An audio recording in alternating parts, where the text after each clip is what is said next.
En politique, la date n'est pas encore officielle, mais c'est bien aux alentours du 5 juin que le comité des signataires extraordinaires va être organisé à Paris. Manuel Valls l'a annoncé cette nuit pour nous lors des questions au gouvernement.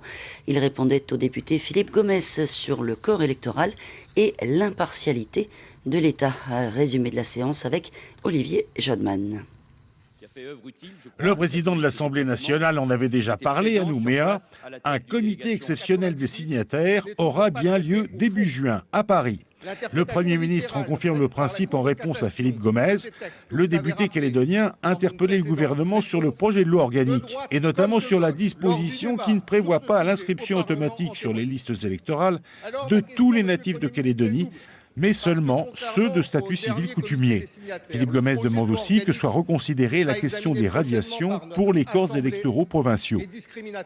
Est-ce qu'à l'occasion du comité des signataires spécial, qui se tiendra fin mai, début juin, ces deux sujets majeurs pour l'avenir de notre pays seront-ils bien inscrits à l'ordre du jour? D'autre part, vous engagez-vous solennellement devant la représentation nationale à faire en sorte que la politique menée par votre gouvernement en Nouvelle-Calédonie ne soit pas en faveur d'une sensibilité et au détriment d'une autre? Dans sa réponse, le Premier ministre a fait part de l'ouverture d'esprit du gouvernement sur les amendements au projet de loi organique demandés par le Congrès de Nouvelle-Calédonie.